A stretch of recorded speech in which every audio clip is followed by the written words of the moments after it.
Welcome to Tommy Green TV, bringing you the latest in Arsenal footballing news, updates.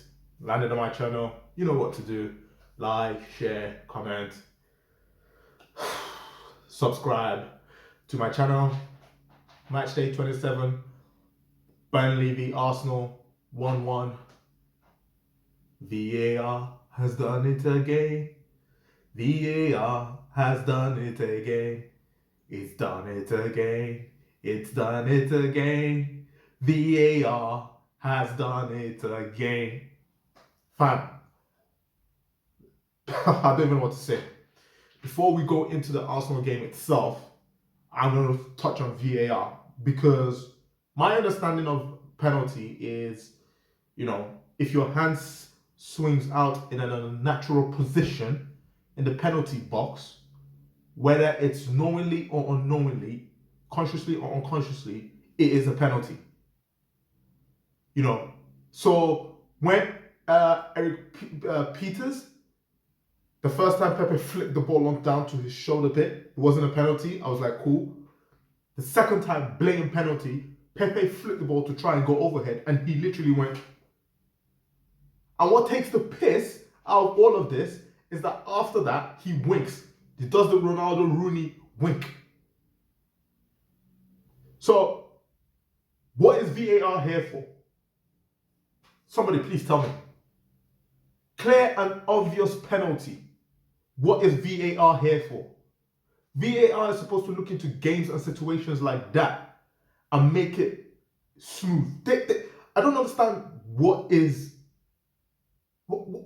is to deliberate. Granted, it wasn't, what is there to deliver, what is it? The second penalty, the second one, you gave a red card.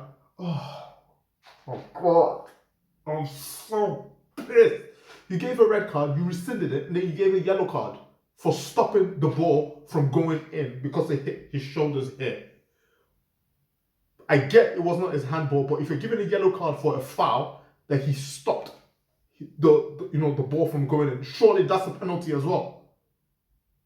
There was at least one penalty in this, and again VAR has done it.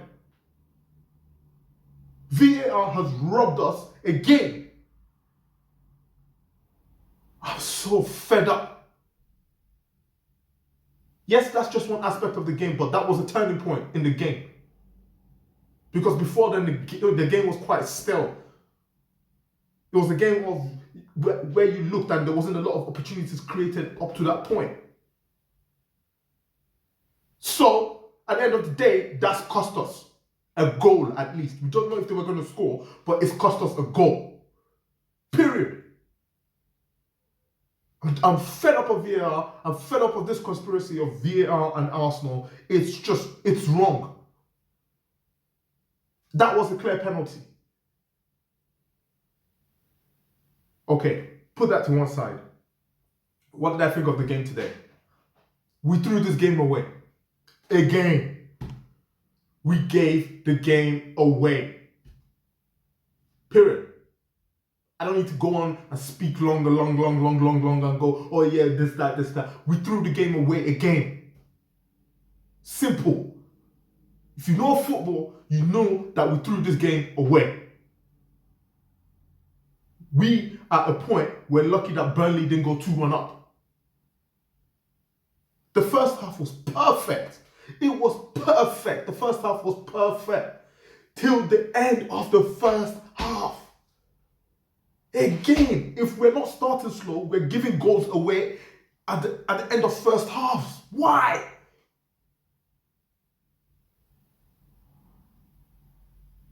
Doesn't make sense.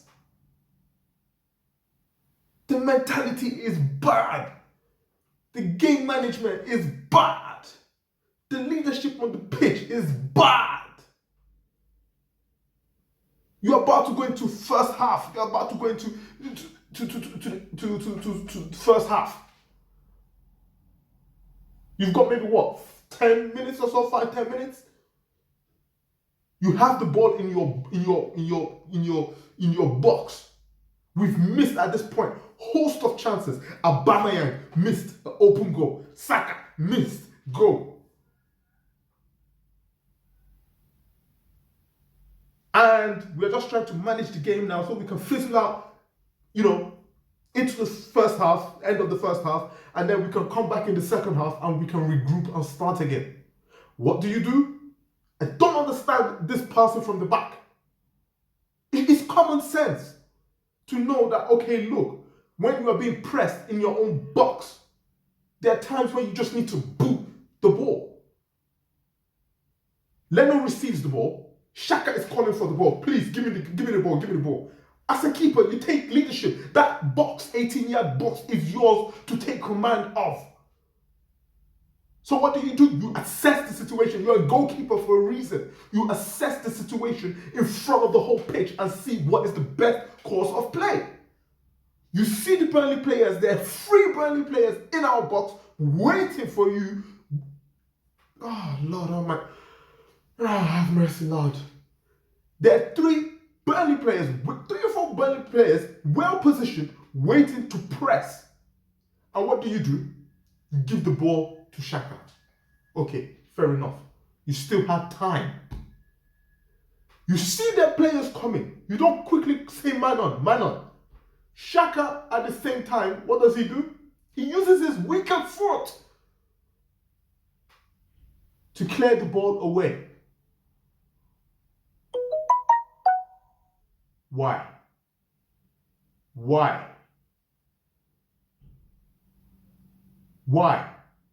And you literally gifted Burnley a goal. My man was going. He actually went because he wasn't expecting that. And this has been the story of the season. It's been the story of the season. Weak mentality, mismanagement of games. First of all, that lineup looked dead. Let's just be real.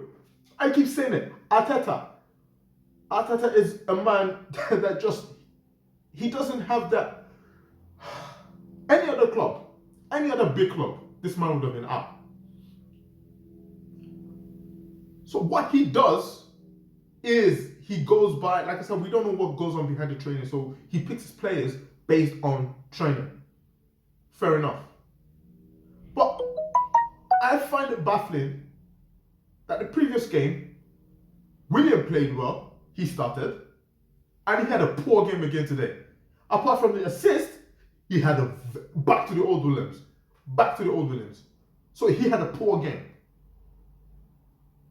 Pepe, who came on, and by the way, was lively.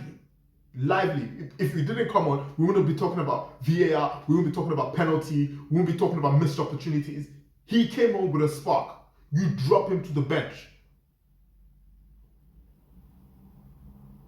I'm beginning to think that this guy, Arteta, doesn't know what he's doing. In the sense that, maybe he has his favourites. Just like previous managers before him. Because why else would you drop a player who, when he's playing well, you drop him? When he's not playing well, you want to play him.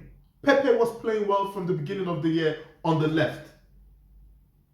He was excellent. He was scoring goals from the left because it was unpredictable. Teams didn't know what to expect. Xhaka was playing brilliantly on the right. Still is. But instead of accommodating Pepe into your team, every Arsenal fan knows this. Pepe is the type of player that will need, runs of games to be good, to show something. You start stopping, doesn't make sense. And you keep playing players that don't need to be on that pitch. The back line was good. I mean, apart from the right back, why didn't Cedric play? Why? I'm not saying Chambers did bad, but in terms of going forward, he wasn't as productive as Cedric or even Bellerin could have.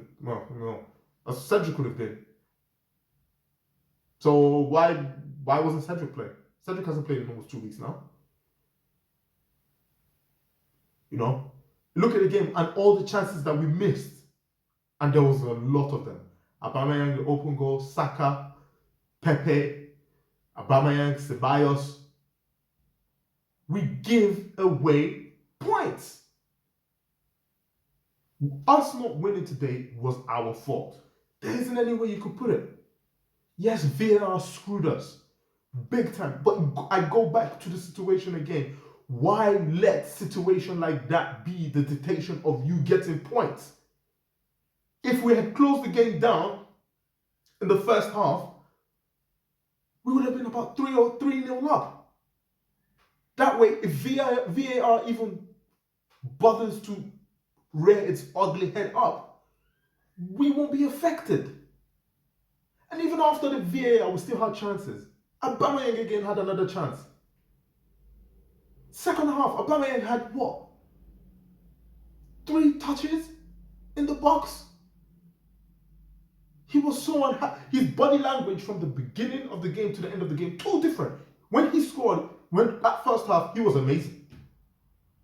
Second half, he wasn't getting service. He looked so disinterested. And then Arteta takes off Odegaard, who I think was playing well. I'm just, oh man. Once again, we've thrown away 3 points. Once again, the manager has cost us in terms of his substitutions, in terms of his approach to the game. I just feel like this guy is always chopping and changing. Look, when we play Burnley, you know what you're going to expect with Burnley. They're a physical team. They're a team that comes out, they're a very physical team, they're a defending team. They come to play long balls, counter-attack long balls. That's all. They will press, they will give you hard work. They're not the most technically gifted players because 1 or 2 of their squad members, like, was it Dwight Neal or something like that? Yeah, 1 or 2 of their players are technically gifted. But the vast majority of the squad is a defending team. You know what to expect when you play Burnley. So it should not be a surprise that Burnley came out and 10 out of 11 players were in that box defending. It should not be a surprise. But when you look at Arsenal, when you look at Arteta, you don't know. He's been in this job now for almost 2 years. A year and a half now?